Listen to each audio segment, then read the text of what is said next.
For our third classical program, it's a wonderful combination of music that is programmatically connected, and it's kind of like two different halves. Plus, we are recording. The Nashville Symphony continues to champion and to promote and to record great music by living American composers. The first half will showcase the friendship between Antonín Dvořák and Johannes Brahms. And Johannes Brahms was one of the first great champions of Dvořák's music. And they were very good friends and shared many, many letters. And here we will showcase the Slavonic Dance number 1 out of 16 that Dvořák wrote, originally for piano 4 hands, but then later orchestrated. And this one will kind of get the concert going because it's very short. It's about 4 minutes long, but it's very exciting, and it's very idiomatic of the Czech homeland or the Bohemian homeland where Dvořák came from. After that, we will perform the Brahms Violin Concerto with the great violinist Karen Gomio, who's making a welcome return to Nashville. And the Violin Concerto was written for the great soloist of the day, Joseph Joachim, who had a lot of influence from gypsy music. And the concerto sounds very much like folk music. Joachim was not only one of the great virtuosos of his day, but he was somebody that was very proud of his upbringing in what is now the Hungarian part of Europe. And the music brings a lot of that language, very, as I said, gypsy and very folksy. And Brahms knew that there was a lot of great material to be inspired from this music. And in many ways, we have to give credit to Joachim because the music was kind of, the concerto was co-written by him.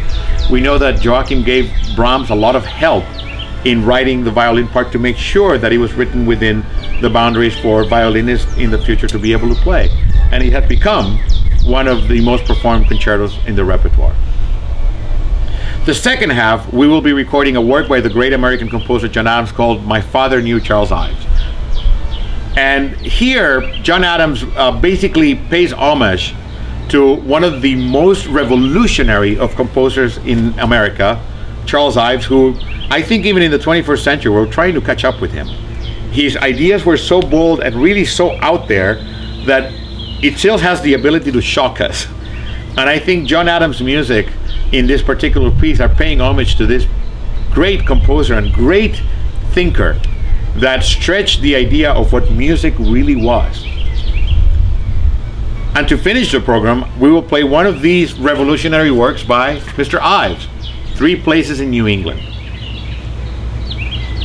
These pieces, I think, are so imaginative that even conducting them requires a certain degree of almost learning a new language.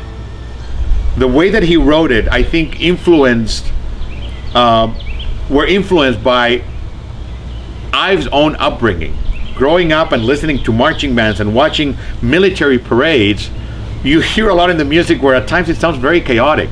It's like if you were sitting watching the Rose Bowl parade in California, and you watch one marching band, but at the same time you see the 3 marching bands coming down the road, and you hear them as well.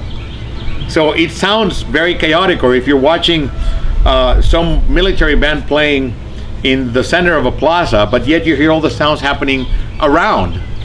Ives put that into the music. And all of this chaos, I think, is on purpose. Charles Ives wanted to represent what music must have sounded like in the late 19th century to the 20th century.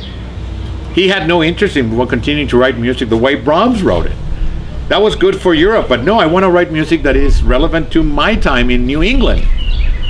And even in this day and age, his music is considered very bold, which is a lot to be said, especially given how music has changed over the last 100 years. We're still catching up with Mr. Ives.